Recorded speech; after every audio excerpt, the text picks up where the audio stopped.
हाय, मैं हूं सीए गौरव Sabharwal 18 commerce academy Indore से।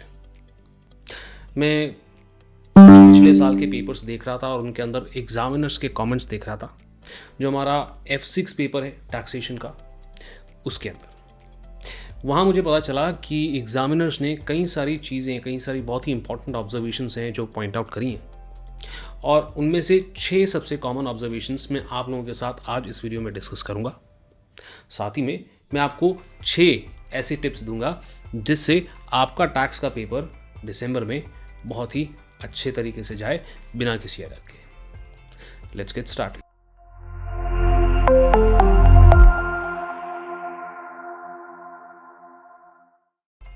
हाय and welcome to another episode of ACCA live. ये हमारा एक रेगुलर सेगमेंट है जिसके अंदर हम लगातार ACCA से रिलेटेड न्यूज़ और अपडेट्स के बारे में बातचीत करते हैं, और साथ ही साथ में ACCA से रिलेटेड लेक्चर्स भी यहाँ पर आपको देखने के लिए मिलेंगे। और अगर आप ऐसी वीडियोज़ लगातार देखना चाहते हैं तो please consider subscribing to the channel. फिलहाल आते हैं मुद्दे पे और शुरू करते हैं 6 ऑब्जर्वेशन से। ऑब्जर्वेशन नंबर 1, और ये मुझे हर प्रीवियस ईयर के एग्जामिनेशन के अंदर देखने के लिए मिली है। एग्जामिनर्स इस बात से बहुत ज़्यादा चिढ़ते हैं और ये काम आपको भी नहीं करना चाहिए, और इसीलिए ये गलती तो आपको बिल्कुल अवॉइड करनी चाहिए।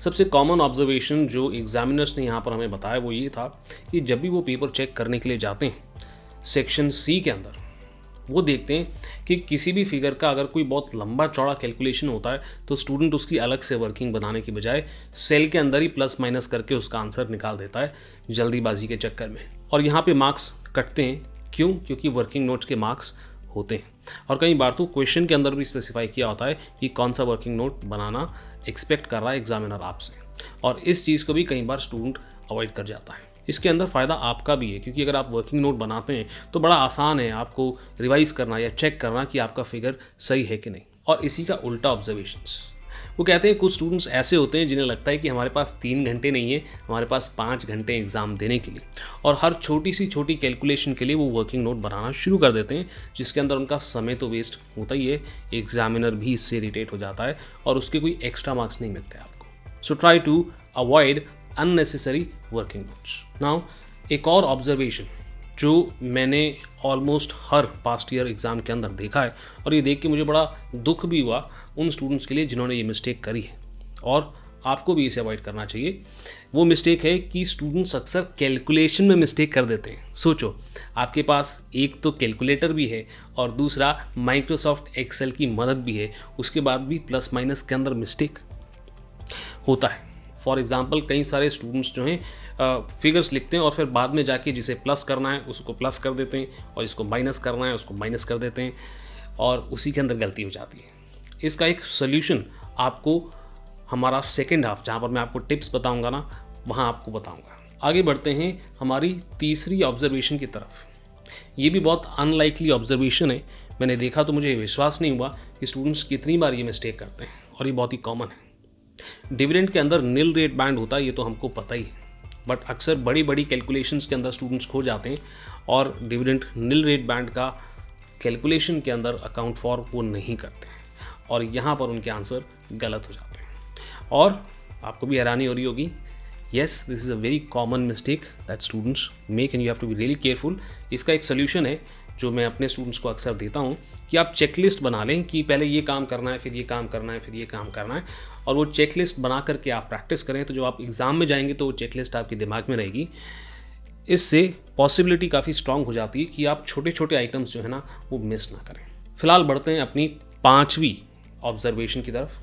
भाई, प्रॉपर्टी इनकम जो है वो कैश बेसिस पे कैलकुलेट करी जाती है, ये तो हमको पता ही है, बट ज़्यादातर स्टूडेंट्स यहाँ पर भी मिस्टेक करते हैं, और उनकी मिस्टेक ये होती है कि कैश बेसिस की बजाय वो एग्ज़ाम के अंदर पता नहीं क्या, कई सारे स्टूडेंट्स उसको अक्रूवल बेसिस पे कैलकुलेट करना शुरू कर देते हैं। फॉर एग्जाम्पल, 13 महीने का रेंट हमने रिसीव कर लिया है और स्टूडेंट सिर्फ 12 महीने का कैलकुलेशन के अंदर इंक्लूड कर लेता है, ऑब्वियसली क्योंकि वो दिमाग के अंदर अक्रूवल बेसिस सोच करके चल रहा है।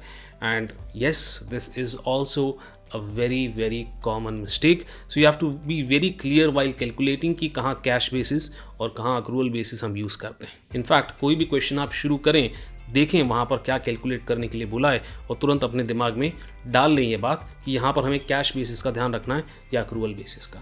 And Chhathi observation, I can believe I am saying this, but कई सारे एग्ज़ाम्स के अंदर एग्जामिनर्स का ये ऑब्जर्वेशन रहा है कि स्टूडेंट्स अक्सर सैलरी में से पेई को माइनस कर देते हैं instead of deducting PAYE from the tax liability, and this is something you have to be careful about. अपने दिमाग में इस चीज़ को रखें और कोशिश करें कि जब हम एग्ज़ाम में जाते हैं ना तो ये मिस्टेक ना करें। तो ये तो थी 6 सबसे कॉमन ऑब्जर्वेशंस जो स्टूडेंट्स अक्सर करते हैं और एग्जामिनर्स बार बार पॉइंट आउट करते हैं। चलिए जी, तो अब बात करते हैं 6 टिप्स के बारे में जिनका इस्तेमाल करके आप अपने एग्ज़ाम को एरर फ्री बना सकते हैं और एग्ज़ाम कॉन्फिडेंटली दे सकते हैं। But before we move to that section, मैं एक छोटा सा आपको अनाउंसमेंट दे दूं। अगर आप अभी रीसेंट टाइम्स में एग्ज़ाम देने वाले हैं टैक्सेशन का और आप चाहते हैं आपको और क्वेश्चंस मिले प्रैक्टिस करने के लिए, मॉक टेस्ट वगैरह मिले, तो डिस्क्रिप्शन के अंदर मॉक टेस्ट्स का लिंक आपको मिल जाएगा, या फिर आप हमारी mobile application ATM commerce academy download कर दें, जिसका लिंक भी आपको डिस्क्रिप्शन के अंदर मिलेगा। और ये मॉक टेस्ट के अंदर एनरोल कर सकते हैं, जिसके अंदर आपके मॉक टेस्ट को मैं चेक करूंगा और आपको फीडबैक दूंगा कि कैसे आप अपने आंसर्स को बेटर कर सकते हैं। फिलहाल आगे बढ़ते हैं जी, वापस आते हैं मुद्दे पे, टिप्स की बात करते हैं। तो tip number 1, read question carefully. अब किसी भी टीचर से बात करेंगे ना तो ये बात तो हमेशा कहेगा, बट ये ऑब्जर्वेशंस के अंदर भी मैंने देखा है, वो कहते हैं कि अक्सर कई क्वेश्चंस के अंदर हम स्टूडेंट से पूछते हैं कि आप टैक्स लाइबिलिटी निकालें और वो टैक्सेबल इनकम निकालना शुरू कर देते हैं, और कई जगह टैक्सेबल इनकम लिखा होता है और वो टैक्स लाइबिलिटी निकाल लेते हैं। अब यहाँ पर सबसे बड़ी प्रॉब्लम होती है सेक्शन ए और बी के अंदर, क्योंकि वहाँ पर वो ऑप्शंस के अंदर आपको दोनों के आंसर दे देते हैं और आपने अगर गलत ऑप्शन टिक कर लिया तो इतनी मेहनत करने के बाद भी आपको 0 मार्क्स मिलेंगे। सेक्शन सी में इतनी दिक्कत नहीं है, क्योंकि अगर आपको टैक्स लाइबिलिटी कैलकुलेट करने के लिए बोला है और आपने टैक्सेबल इनकम निकाला है तो वहाँ तक के आपको मार्क्स मिल जाएंगे, बाकी के नहीं मिलेंगे, राइट। बट जब आप सेक्शन ए और सी के अंदर ये मिस्टेक करते हैं तो that can cost you marks, and that is where you need to be very careful. इसका मतलब ये नहीं है कि सेक्शन सी का आप सवाल ठीक से ना पढ़ें, मगर सेक्शन ए और बी के अंदर सवाल ठीक से ना पढ़ना आपके लिए ज़्यादा महंगा पड़ेगा। दूसरी बात, सर वर्किंग नोट का क्या करें, कहाँ वर्किंग नोट दिखाएं, कहाँ नहीं दिखाएं। भाई जहाँ पे छोटी मोटी कैलकुलेशन होती है, भाई जैसे आप पर्सनल अलाउंस की कैलकुलेशन कर रहे हो और वहाँ आपको पता है कि इनकम इतनी ज़्यादा है कि पर्सनल अलाउंस नहीं मिलेगा, राइट, तो पर्सनल अलाउंस का अलग से वर्किंग नोट मत बनाना शुरू कर दो, है ना। बहुत छोटी सी बात है ये। बड़ी बड़ी कैलकुलेशन होती है जहाँ पे 3 से 4 फिगर का कैलकुलेशन है, या फिर एग्जामिनर ने आपको बोल रखा है कि भाई इस चीज़ का हमें वर्किंग चाहिए, सिर्फ ये 2 केसेस के अंदर आपको सेपरेट वर्किंग बनानी चाहिए। अदरवाइज छोटी मोटी कैलकुलेशन जिसमें 1-2 आइटम को प्लस माइनस करके या एक परसेंटेज आपको अप्लाई करना है, ऐसी कैलकुलेशंस आप सेल के अंदर ही कर सकते हैं, सेपरेट वर्किंग की कोई ज़रूरत नहीं है। तीसरा, and I can't stress enough on this, right, सबसे बड़ी बात है सर हमारा पेपर कंप्लीट नहीं होता है कि नहीं। ये सबसे बड़ी प्रॉब्लम है। क्यों? क्योंकि जब हम पेपर देने जाते हैं ना तो हम भावनाओं के अंदर बह जाते हैं और टाइम देखना भूल जाते हैं। So you need to practise this, आपको ये प्रैक्टिस करना चाहिए। जैसे मैंने अभी मॉक टेस्ट की बात करी, अगर आप मल्टीपल मॉक टेस्ट देते हैं तो आपके अंदर एक डिसिप्लिन आ जाता है जिससे आप हमेशा टाइम का ध्यान रखते हैं। तो कई बार स्टूडेंट्स समय का ध्यान नहीं रखते हैं, एक क्वेश्चन के ऊपर ज़्यादा टाइम लगा देते हैं और फिर बाकी क्वेश्चंस के लिए उनके पास समय कम बचता है। अगर आप कोई क्वेश्चन कर रहे हैं, लेट्स से सेक्शन सी के अंदर आप कोई सवाल कर रहे हैं और आपका टाइम निकल जाता है, तो उस सवाल को जितना सॉल्व किया है वहाँ छोड़ करके आपको आगे बढ़ जाना चाहिए। पेपर कंप्लीट करें और उसके बाद अगर समय बच जाता है आपके पास बाय चांस, तो वापस आके जो भी क्वेश्चन छूटा है उसे सॉल्व करें। मगर किसी भी क्वेश्चन को जितना टाइम उसके लिए आप अलॉट कर रहे हैं उससे ज़्यादा नहीं देना चाहिए। यहाँ पर एक सिंपल सा कैलकुलेशन रेफरेंस के लिए मैं आपको बता रहा हूँ, ये कोई स्ट्रिक्ट रूल नहीं है, आप अपने हिसाब से भी इसके अंदर चेंज कर सकते हैं। बट 1 मार्क के लिए 1.8 मिनट्स हमें देने चाहिए। सो फॉर एग्जांपल आप 10 मार्क का कुछ कर रहे हो तो उसके अंदर आपको 18 मिनट से ज़्यादा नहीं देने चाहिए, और 18 मिनट क्रॉस होते से ही छोड़ दो और आगे बढ़ जाओ। टिप नंबर 4, कई बार क्वेश्चंस के अंदर आपको डिटेल एक्सप्लेनेशन नहीं देनी, इसके इंडिकेशंस दे रखे होते हैं। जैसे थ्योरी के अंदर वो वर्ड्स यूज़ कर सकते हैं जैसे कि स्टेट, या फिर कैलकुलेशन वाले क्वेश्चंस के अंदर वो सिर्फ ये लिख सकते हैं कैलकुलेट। जब वो कैलकुलेट लिख रहे हैं ना तो हमको डिटेल में वर्किंग शो नहीं करनी होती, कैलकुलेट करके आंसर बता देना होता है। इन वर्ड्स का ध्यान रखें, या फिर उस क्वेश्चन के वेटेज का भी ध्यान रखें टू अंडरस्टैंड कि आपको कितना वर्किंग उसके अंदर शो करना है। टिप नंबर 5, और ये रेयरली ही कोई स्टूडेंट करता है, इसके लिए मुझे हमारे स्टूडेंट्स को लगातार पुश करना होता है ऐसी आदत डालने के लिए। और ये बहुत इंपॉर्टेंट है क्योंकि ये एग्जामिनर का काम बहुत आसान बना देता है। एंड येस, एग्जामिनर्स ने अपने पास्ट एग्जाम्स के अंदर कमेंट्स के अंदर लिखा हुआ है कि स्टूडेंट्स अगर ये करें तो हमारा काम आसान हो जाएगा और स्टूडेंट्स को ज़्यादा मार्क्स मिलेंगे। यहाँ पर आपको हेडिंग्स डालनी चाहिए कि आप क्या कैलकुलेट कर रहे हैं। फॉर एग्जाम्पल, आपको एक क्वेश्चन आया जिसके अंदर आपको ये बताना है कि एज ए सोल प्रोप्राइटर कम टैक्स लगेगा या फिर एज ए कंपनी कम टैक्स लगेगा। सो आपको दो कैलकुलेशंस करनी है यहाँ पर। पहले आप as a sole proprietor tax liability निकालेंगे और फिर आप एज ए कंपनी टैक्स निकालेंगे and then you are going to compare. So when you are calculating the tax liability as a sole proprietorship, तो आप हेडिंग लिख सकते हैं वहाँ पर टॉप पे कि calculation of tax liability as per sole proprietorship. That will make the examiner's job very easy. और जब कंपनी की कैलकुलेशन कर रहे हैं वहाँ हेडिंग लिख दें, और जब दोनों को कंपेयर करके कंक्लूजन कर रहे हैं तो वहाँ लिख दें कंक्लूजन। ट्रस्ट मी, इससे आपका आंसर आपको खुद को भी बहुत अच्छा लगेगा और एग्जामिनर को तो डेफिनेटली अच्छा लगेगा और जल्दी जल्दी वो मार्क्स दे करके आपके अगले क्वेश्चन की तरफ बढ़ जाएगा। और आखिरी टिप, मैंने शुरू में कैलकुलेशन से रिलेटेड बात करी थी, जहाँ पर अब मैं आपको फाइनली उसका सोल्यूशन बता रहा हूँ।